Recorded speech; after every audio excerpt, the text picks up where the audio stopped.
Alors ici, on est au Sofitel Dubai Palm, un hôtel avec lequel j'ai une relation particulière avec l'équipe parce que c'est le premier contrat long terme que j'ai signé à Dubaï. Plus précisément, on est au Laguna Beach Club, qui est le beach club de l'hôtel. Il a été vraiment fait avec beaucoup de goût, avec une petite touche de Mykonos et Tulum. Un petit mélange sympa. On va aller faire une petite visite tout à l'heure. Je pense que c'était important aujourd'hui d'être dans l'un des lieux avec lequel je travaille pour vous expliquer tout le système derrière, manager les lieux, signer les contrats, garder les relations, organiser des événements, faire venir du monde régulièrement. Donc tous les rouages des partnerships entre les lieux et le promoteur. Ici, première entrée, tu peux voir que c'est un lieu qui est prisé à Dubaï, qui est apprécié des clients, qui a reçu plusieurs prix. Donc c'est vraiment un endroit qui est reconnu à Dubaï pour la qualité des prestations, de la nourriture, du service et de ses événements. Donc vraiment content d'avoir contribué à mon échelle avec l'équipe à réaliser ces awards. Cet établissement, il est magnifique. Ici, il y a les cabanas. Ce sont les cabanes en hauteur qui coûtent le plus cher. Quand on fait nos événements, on a tendance à laisser un peu plus de place pour que les gens puissent circuler. On change le lounge pour qu'il devienne un beach club festif. Et c'est ça, la première partie de mon travail, c'est vraiment venir changer l'agencement pour créer cette sensation que c'est un endroit festif. Laguna, c'est un établissement en deux parties. Ici, c'est la partie lounge qui est un peu plus cool, où les gens viennent prendre un verre et se poser. On a une vue imprenable sur l'océan et c'est pour ça que c'est hyper prisé aussi par les clients qui viennent dans des sunbeds en journée, profiter du soleil. Cet espace se transforme en piste de danse tous les dimanches, c'est le feu. Le sunset qui est de ce côté avec l'Atlantis de Royal qui est juste à côté et Atlantis qui est là-bas, qui sont quand même deux hôtels iconiques avec le Sofitel Dubai Palm. Ça donne quand même une sensation assez prestigieuse de faire la fête avec cette vue. C'est ultra cool. Ici, c'est la partie restauration. C'est vraiment scindé en deux. Et la partie lounge et festive, c'est la partie qui est à moi le dimanche avec notre concept Nomadic Tune. Et Nomadic Tune, je vais vous en parler plus en détail. Comment on a créé la marque, pourquoi le nom, comment ça a été fait contractuellement, c'était quoi le deal, comment ça fonctionne. On va faire un petit historique de comment j'ai commencé dans ce domaine de gestion de lieux parce que c'est pas exactement, pas du tout même, la même chose que l'organisation de festivals de musique. La gestion de lieux, ça demande des compétences assez spécifiques. En ce qui me concerne, ça fait 12 ans que je gère des lieux. En 2012, j'avais ouvert une boîte de nuit à Maurice qui s'appelait Les Enfants Terribles, que j'ai repris, que j'ai géré pendant 3 ans. J'étais actionnaire de cette boîte de nuit. Mon contrat est arrivé à terme après 3 ans. J'en avais marre. Je ne voulais plus faire de boîte de nuit. C'était fatigant d'être là-bas tous les week-ends. Le business model était aussi pas satisfaisant pour moi parce que une boîte de nuit, essentiellement, c'est 2 jours de travail par semaine. Et il suffit que tu aies une mauvaise semaine pendant le mois à cause de la pluie ou de choses hors de ton contrôle pour que ça affecte ton chiffre d'affaires mensuel. Mais aussi en termes de santé mentale, de fatigue physique, d'hygiène de vie. C'est pas quelque chose dans lequel je me projetais à long terme. À partir de là, j'ai ouvert un pub, un concept un peu plus familial où là, je proposais aussi de la restauration et le côté festif. Ça m'arrangeait bien parce que j'avais les bons côtés de la boîte de nuit sans avoir les mauvais côtés. Il y avait le côté restauration en semaine qui permettait de générer du revenu. Avant la Covid, j'ai voulu me diversifier dans la restauration et donc investi un paquet de sous pour ouvrir une chaîne de restaurants. La pandémie est arrivée, ça a mis tous mes plans à l'eau, perdu beaucoup d'argent. C'est là où je me suis dit, ok, je veux plus être dans ce business model, ça ne m'intéresse plus, je ne veux plus payer le loyer, je ne veux plus payer des gros salaires, je veux juste être tranquille, repenser mon business avec les skills que j'ai développés. Je vais apporter mon savoir-faire aux autres. Et c'est à partir de là, après la Covid, que j'ai commencé mon nouveau business model à m'associer à des lieux à fort potentiel, mais qui ne généraient pas suffisamment de revenus ou très peu de revenus. C'est comme ça que j'ai commencé Awanam, qui est un beach club en partenariat avec l'hôtel Véranda Tamarin, qu'on a créé à Maurice avec une marque d'alcool, les leaders de la bière à Maurice. On a mis en place tout le branding, le concept, et moi j'avais la charge vraiment du côté événementiel et d'amener la marque à un niveau nationalement connu, que les gens créent une relation avec cette marque, qui viennent s'amuser chez nous.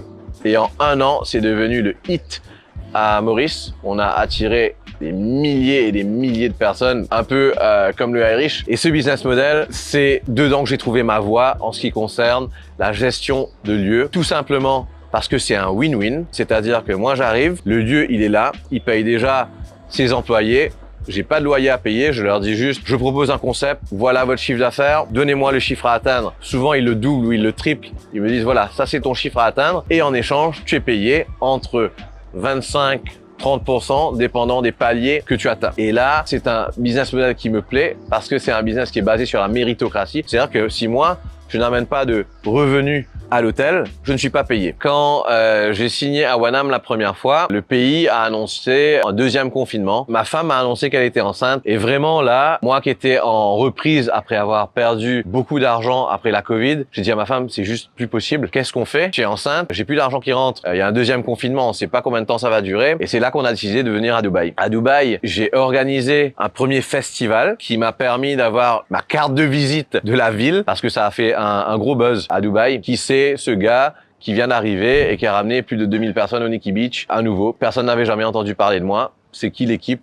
En fait, ils croyaient que c'était une grosse équipe, une équipe de plusieurs personnes. Et alors, j'étais tout seul. Du coup, ça a fait ma réputation et le Sofitel m'a contacté. Du coup, j'ai choisi le même business model que à Wanam, où je leur ai proposé de plug-in un concept et d'être payé à la commission. C'est quelque chose qui est assez courant à Dubaï, de contrats promoteurs où les promoteurs sont payés sur le chiffre d'affaires qu'ils arrivent à ramener sur des jours généralement faibles. Dans la foulée, j'ai aussi signé avec le César Palace. Donc j'ai eu 3 concepts qui tournaient à plein régime en même temps entre Maurice et Dubaï. Pour moi, cette nouvelle façon de faire du business en s'associant à des lieux sans prendre le risque de payer un capex, c'est-à-dire un investissement initial important pour le lieu, avoir à payer des salaires, c'est tellement un soulagement que j'utilise seulement mon talent pour ramener du monde. C'est des skills qui se développent au fur et à mesure. Et comme je suis seul à Dubaï, j'ai pu prendre au départ Sofitel. Après 2 mois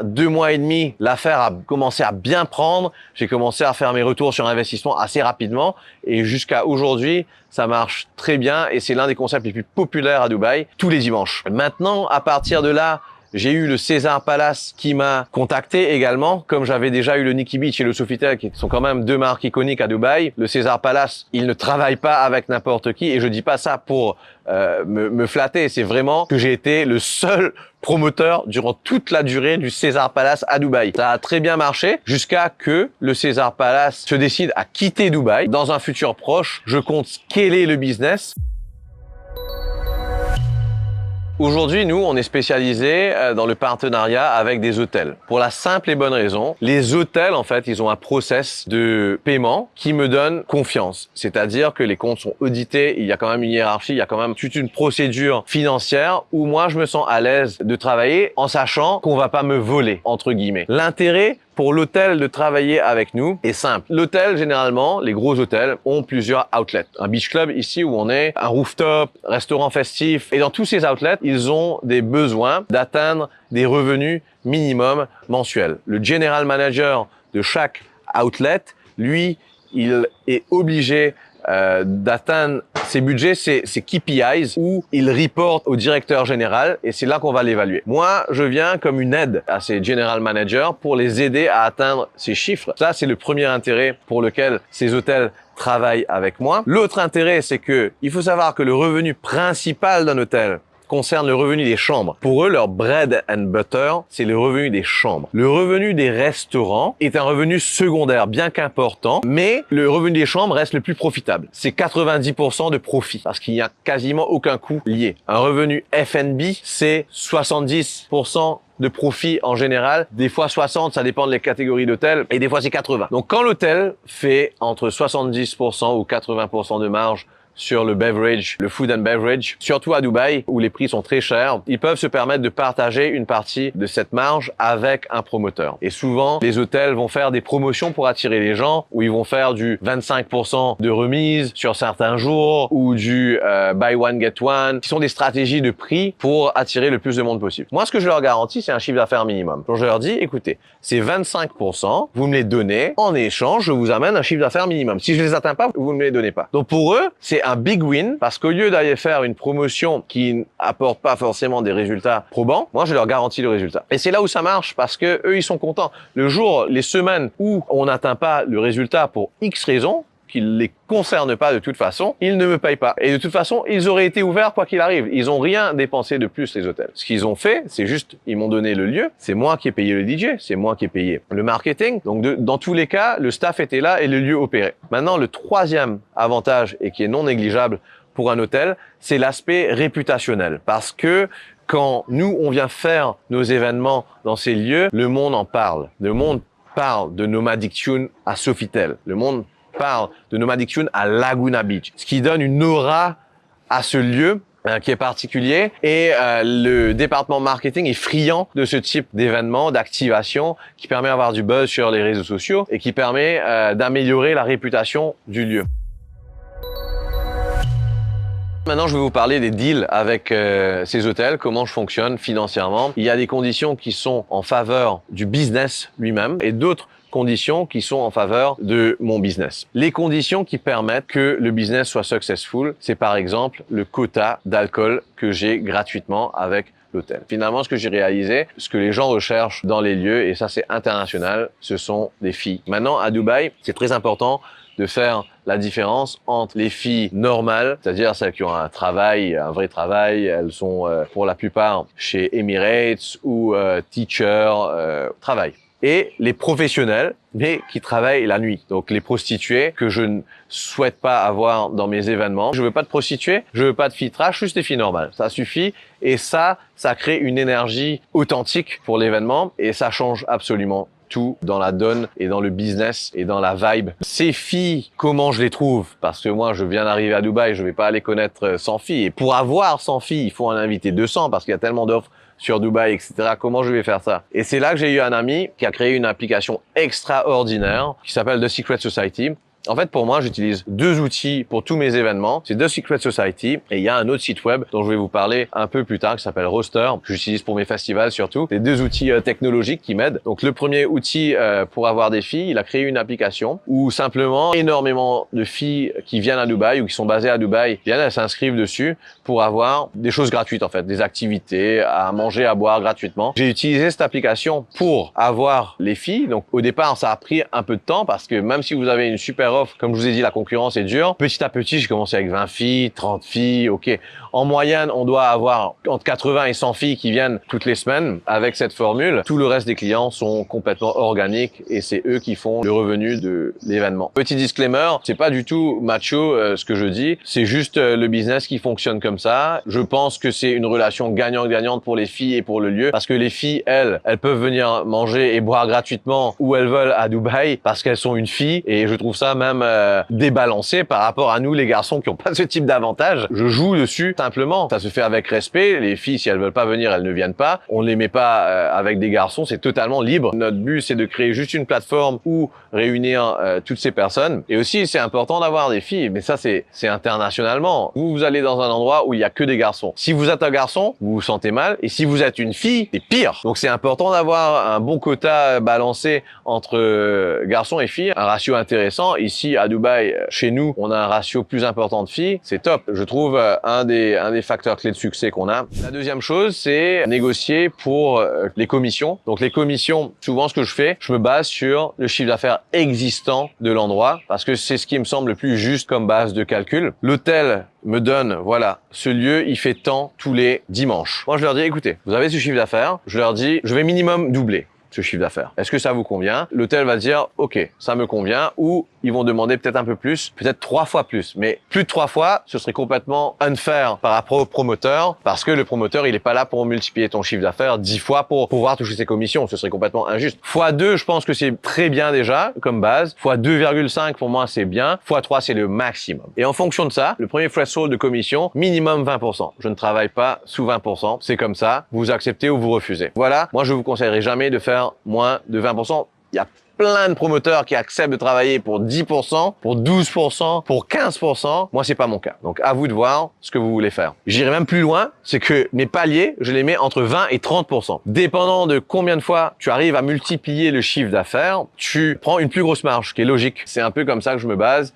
pour déterminer les commissions. Il y a également une troisième partie qui sont les retainers fees. Les retainers fees, c'est les fees qui permettent de te bloquer toi pour que tu travailles avec l'hôtel. Et ça, c'est excellent comme business model parce que ça te permet d'avoir des revenus fixes, peu importe tes résultats. Le César Palace, par exemple, me payait 1 200 € par semaine en retainer fee, simplement pour m'avoir là avec eux, pour savoir que voilà, le contrat, c'est avec lui qu'on travaille. Et la dernière chose, la toute dernière chose, c'est les avantages personnels. Quand toi, tu viens à l'événement, bien sûr, tu vas pas payer pour tes consommations, ça n'a pas de sens. Donc, il faut que tu négocies une table pour tous les événements où tu viens, toi et tes amis. Généralement, ce que je négocie, moi, c'est 8 personnes par événement, donc par semaine, si ton événement est hebdomadaire, où tu as toute la carte gratuitement, à manger, à boire. Bien sûr, il y a un quota, parce que si tu commences à prendre du Dom Pérignon ici et du Blue Label, l'hôtel va pas s'en sortir. Donc, il faut que le quota d'alcool soit prédéterminé, ce que je fais dans les contrats. L'important, c'est que tu montres que tu n'abuses pas, que tu es pas là en train d'inviter tes copains à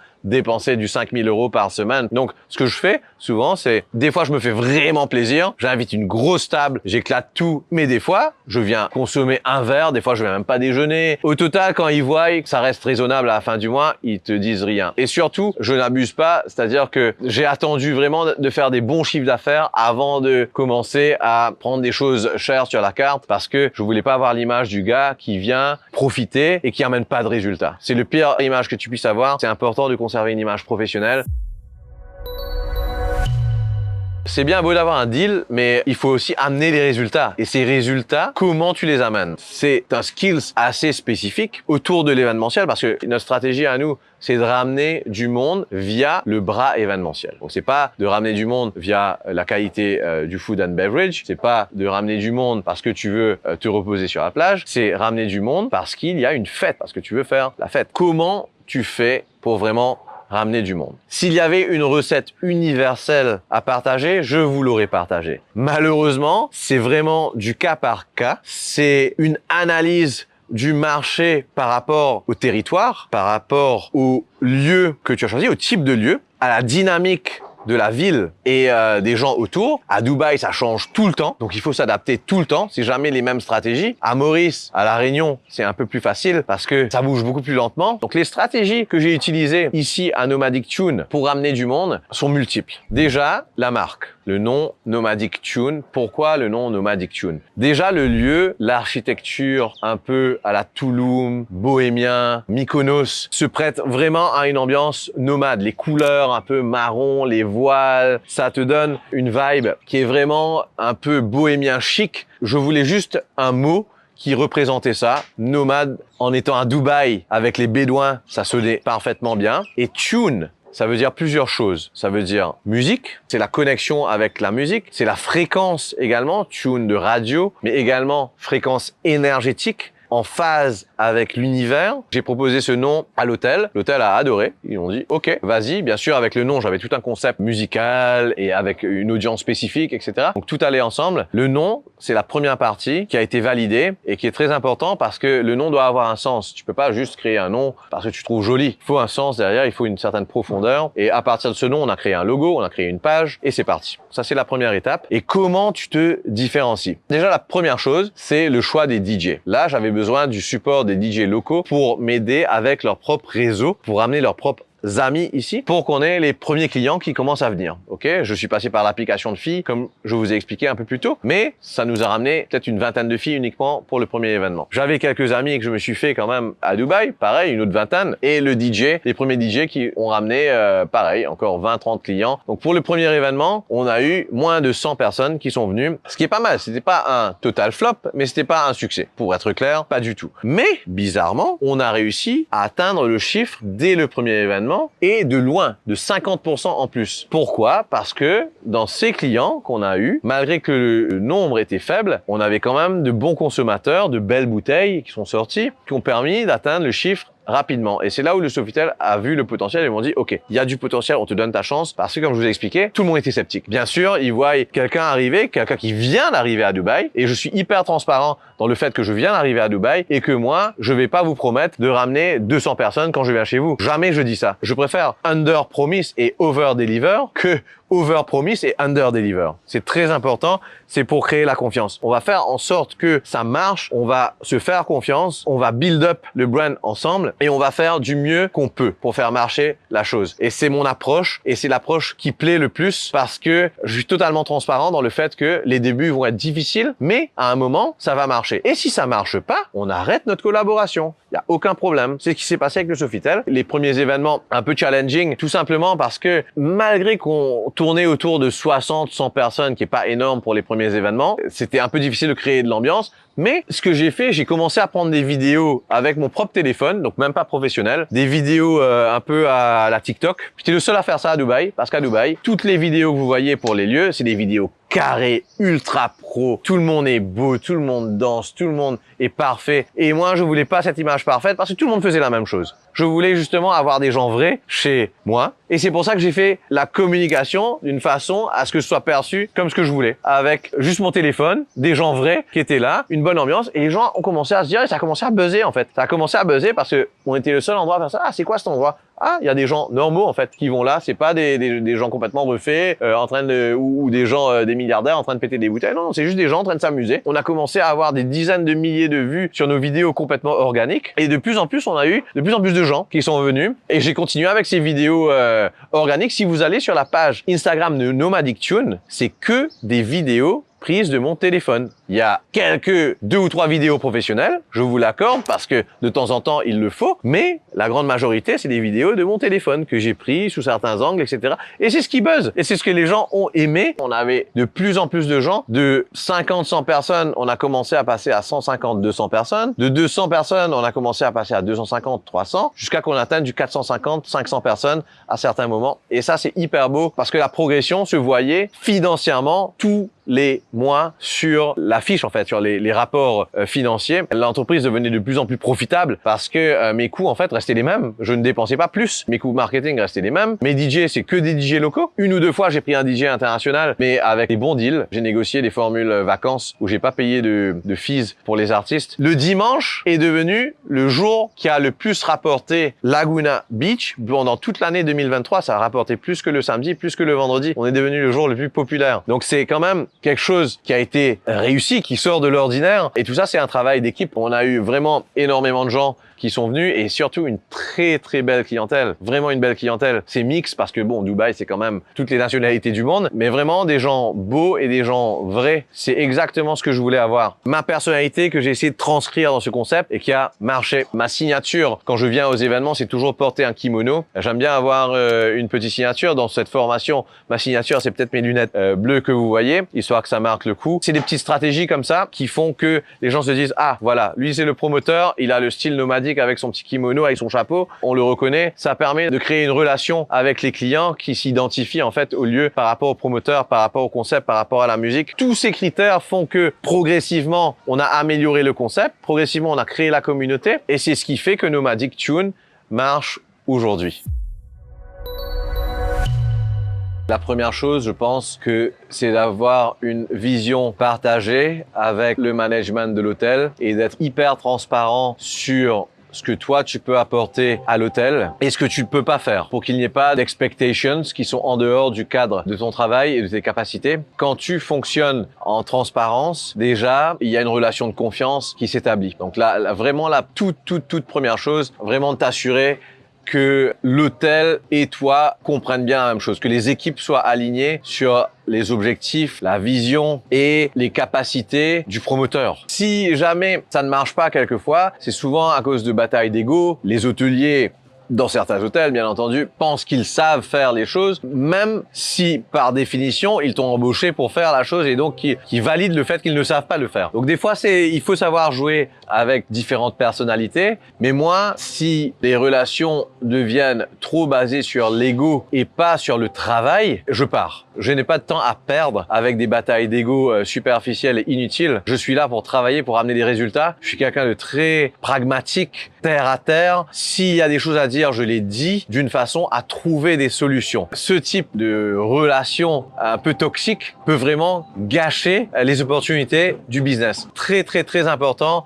de bien mettre les choses au clair dès le début. Ce que je dis toujours aux gens, c'est je fais de mon mieux. Et c'est pour ça que je suis rarement stressé à cause de résultats, parce que ce que je fais, j'y mets tout mon cœur et j'y mets toute ma connaissance. Si quelque chose ne marche pas, j'essaye de trouver pourquoi ça n'a pas marché, d'appliquer une nouvelle solution. Donc c'est important d'être flexible dans son approche et de ne pas être fermé sur des stratégies qui ont marché autre part, mais qui obviously ne marchent pas dans un nouvel endroit. J'ai fait bien sûr quelques soirées, plusieurs événements qui n'ont pas marché, mais encore une fois, sur le long terme, j'ai toujours été gagnant parce que ces échecs ont juste été des leçons pour moi, pour me dire, ok, pourquoi ça n'a pas marché? Et des fois, c'est juste les bonnes méthodes. On a appliqué les bonnes méthodes, on a tout fait bien. Les gens ne sont pas venus. C'est ok. Je le prends pas personnellement. Je le prends pas par ego. Je le prends comme une leçon. Ok, c'est pas grave. Il y a des mauvais jours et il y a des bons jours. C'est l'événementiel. Et celui qui vous dit qu'il a réussi tous ces événements sans jamais aucun échec, je veux le rencontrer, ce monsieur, parce que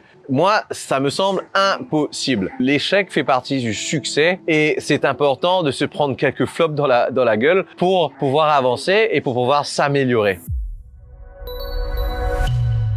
Personnellement, les endroits que j'ai pris, je les ai légèrement améliorés. Et quand je dis légèrement, c'est vraiment légèrement. Parce que le but n'est pas de dépenser de grosses sommes au départ, d'où le business model en association, mais vraiment d'améliorer l'endroit via l'événementiel. Donc ce que je fais, je cherche les sponsors, premièrement, pour voir s'ils peuvent contribuer au lancement du nouvel événement. Et ces sponsors te donnent une enveloppe qui te permet de créer un peu de branding que tu vas placer durant les événements, que tu vas créer une table de DJ, quelques améliorations sympas, mais qui restent quand même assez légères. Pour les événements spéciaux également, souvent moi je commande sur Amazon, pour être honnête, on trouve de tout, ça se met en 2 secondes, ça donne un effet hyper sympa sans que tu dépenses beaucoup. Je suis vraiment dans la stratégie de dépenser le moins possible sur ce genre de choses pour la gestion de lieux, parce que la valeur ajoutée, elle est sympa, mais il n'y a pas besoin de dépenser des millions pour vraiment que l'expérience soit bonne. Je fais souvent venir des artistes, des maquilleuses pour les filles, des filles qui refont leurs cheveux, ces petites attentions qui font la différence et que les gens aiment. Les clients adorent, ça coûte pas cher et voilà, ça rend ton événement différent. Le lieu, généralement, on choisit des lieux qui sont déjà très beaux, qui ont déjà été vraiment bien aménagés, bien pensés par les meilleurs architectes, par les meilleurs hôtels. Pour moi, c'est simplement de faire venir découvrir aux clients ce lieu qui est déjà magnifique. Je vais pas avoir la prétention de moi dire je vais améliorer le lieu physiquement. Je vais simplement faire les gens découvrir ce lieu, améliorer l'événementiel, le calendrier événementiel et faire vivre le lieu tout simplement. Comment je gère si le staff de l'hôtel n'arrive pas à gérer le standing des clients qu'on amène? Premièrement, la communication est super importante. Je ne deal pas directement avec tout le staff, je deal simplement avec soit le general manager de l'endroit, soit avec les chefs de département. C'est plus facile pour avoir un seul interlocuteur, comme je ne fais pas partie du staff, je n'ai pas la légitimité d'aller dire à un tel ou un tel qui fait mal son travail ou qui a des points à améliorer. Je préfère passer directement par le manager. Premièrement, ils acceptent et le problème, ils n'arrivent pas à régler, mais je vois que c'est pas de la mauvaise volonté ou pas des mauvaises intentions. Donc, je reste et on fait du mieux qu'on puisse. Des fois, ils acceptent et ils n'arrivent pas à améliorer non plus parce qu'il n'y a pas de staff sur le marché, parce qu'ils n'arrivent pas à recruter pour plusieurs raisons. On doit faire avec, je dois dire, parce que ça pose problème, parce qu'on fait moins de revenus, les feedbacks sont moins bons, mais on a quand même besoin de rouler. Et le troisième cas, c'est qu'ils acceptent pas que l'attitude à la base, elle est mauvaise, que c'est de la mauvaise foi, qu'on ne pourra jamais trouver une issue, donc je sors. Alors, les critères les plus importants pour le choix d'un lieu, les 3 critères, c'est important qu'il soit bien placé. Quand je dis bien placé, c'est-à-dire dans un endroit un peu prestigieux parce que on est quand même spécialisé dans des lieux haut de gamme avec une clientèle qui a un certain pouvoir d'achat. On vous dit dans le business, les 3 critères les plus importants, c'est location, location and location. Deuxièmement, l'agencement du lieu. Il faut que quand je le visite, en fait, je visite les lieux avec un regard de flow. Comment est-ce que les gens vont se déplacer dans ce lieu? Où est-ce qu'ils vont danser, si ça danse? Où est-ce qu'ils vont consommer? Où seront les bars? Où seront les DJ? Comment est-ce que ce sera joli sur les photos, instagrammables? L'agencement est très important parce qu'il y a des endroits qui sont très bien placés, mais qui sont pas forcément super bien agencés. Et dans l'agencement, je prends aussi en compte la capacité du lieu, parce que la capacité va déterminer le revenu potentiel généré par les événements. Le dernier critère, c'est vraiment le management du lieu, savoir avec qui tu travailles, parce que c'est les gens que tu vas voir régulièrement, que tu vas dealer avec toutes les semaines, et c'est important d'avoir une bonne relation avec eux et d'avoir une bonne connexion. Moi, quand on me pose cette question, je me dis, de toute façon, il faut un premier pas et quand tu commences, tu n'as pas d'expérience par définition. Donc, qu'est-ce qui te fait commencer? La première chose que tu dois te poser comme question, c'est pourquoi tu te lances dans l'événementiel. En ce qui me concerne, j'adorais faire la fête. J'adorais. Depuis que j'ai 15 ans, j'adore faire la fête. Je suis sorti tous les week-ends de ma vie, aller en boîte de nuit, à voir les copains. Toute ma vie, depuis que j'ai 15 ans, était liée à la fête. À un moment, je me suis dit, j'aime tellement la fête que tu sais, tu vois des flaws en fait, des défauts dans la scène et tu te dis, mais je ferais peut-être mieux si c'est moi qui organise quelque chose. Et c'est comme ça que ça vient en fait. Les grands projets, ça vient parce que tu réalises qu'il y a un problème par rapport à une situation et tu es là pour résoudre le problème. Et quand c'est une passion, c'est encore mieux parce que les solutions, en fait, elles viennent tout seules et ta perception, elle est tellement basée sur ce que tu aimes faire, vraiment tout apparaît devant toi. Et c'est ça qui fait la différence entre ceux qui arrivent à créer les projets et à le faire perdurer et les autres. C'est la passion. Donc moi, ma passion, c'était la fête. Et j'ai commencé en faisant des événements à la maison, totalement gratuits, en invitant des copains et les amis des amis. Petit à petit, la réputation a commencé à se faire. Ah, Javed, il organise des super événements, c'est trop cool, est-ce que tu es invité? Donc tout ça, c'est cool, mais je gagnais pas d'argent. J'en perdais même parce que c'était autofinancé. Finalement, à partir de là, un jour, il n'y avait pas de plan pour le 31 décembre. Je me suis dit, OK, j'ai envie d'organiser un 31 décembre. J'ai appelé un pote avec qui je sortais tous les week-ends, qui avait une maison qui était disponible sur les collines. On a pris sa maison et j'ai fait l'événement du 31. Ce deal, c'est un peu les prémices de mon business model actuel, c'est-à-dire m'associer à des gens qui ont des lieux sympas et moi qui fais le travail derrière pour ramener du monde. C'était un super partenariat. On a fait 300 personnes, sold out, c'était notre objectif. 300 personnes dans une maison, c'est pas mal. Belle clientèle, tout le monde est venu. Mais entre-temps, moi, j'étais toujours dans mon boulot corporate. J'étais employé avant de devenir entrepreneur. Pas longtemps, mais quand même, j'ai fait 4 ans et demi en étant employé dans des boîtes. Donc j'avais un travail. J'étais hyper frustré dans mon travail parce que ça correspondait pas à ce que j'avais envie de faire, parce que tu es salarié. Moi, j'avais des rêves comme ça et le salaire, il était tout petit. Donc à un moment, tu te dis, tu fais quoi? Ça fait 12 ans que je suis entrepreneur dans l'événementiel et donc ce parcours a été assez naturel. Comme tu peux le constater, c'est parti juste d'une passion, de quelque chose vraiment qui me passionnait tellement que je faisais des événements gratuitement, donc ça me coûtait de l'argent carrément. J'ai vu qu'il y avait un moyen de monétiser parce que en monétisant en fait tu peux donner plus de qualité. Bah du coup ça devient un business. Donc tu fais un événement, ah ça a marché, cool, mais c'est pas suffisant. Ok, un succès ne veut pas dire que tu as réussi dans le domaine ou quoi que ce soit. Je continue à travailler un peu. Avec le temps, mon réseau s'est de plus en plus agrandi parce que forcément, tu rencontres de plus en plus de gens. J'aime beaucoup m'occuper de mon réseau. Surtout du noyau dur. Tu sais, je continue à faire des événements à la maison, dans la maison familiale, où j'invite les gens une fois par an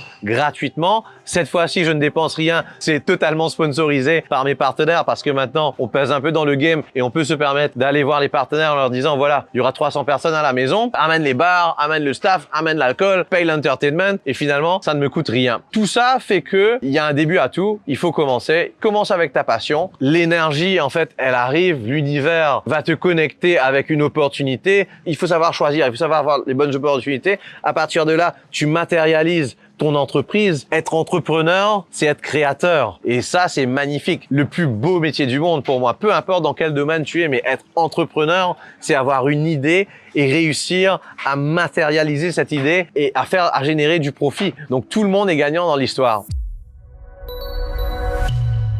Dans mes jeunes années, j'ai postulé pour le Beach Club, petite anecdote. Il fallait se démarquer et j'avais vraiment envie de ce job. J'avais vu, ils cherchaient un manager pour un nouveau Beach Club, 5 étoiles, faisant partie d'un super groupe hôtelier. Et même si c'était challenging, même si c'était dans un trou, le produit était tellement beau et ça correspondait tellement à ce que j'avais envie de faire que je me suis dit, je dois avoir le job. Donc j'ai monté un CV, mais croyez-moi, jamais vous avez vu un CV aussi ridicule. Et je vais vous le faire passer là sur l'écran, comme ça vous pouvez rigoler. C'était juste trop marrant. J'ai mis ma photo en mode mannequin, avec des photos de moi tout le long, un truc de 3-4 pages, avec des photos de moi différentes, en disant, comme slogan, je suis le manager que vous recherchez en fait. Ils ont tellement rigolé qu'ils ont voulu m'interviewer pour se foutre de ma gueule. Ils me l'ont avoué. Sauf que pendant l'entretien d'1 heure, où il y avait les 3 personnes les plus importantes du groupe, dont le CEO, le directeur des ressources humaines et son assistante, je suis allé et j'ai tout déchiré. Pendant le temps de préparation, qui je crois a duré 2 semaines ou 3 semaines, j'ai eu le temps de préparer un business plan complet pour le Beach Club. Donc je suis arrivé en fait, j'ai présenté le business plan, ils étaient sur le cul. J'ai entendu le CEO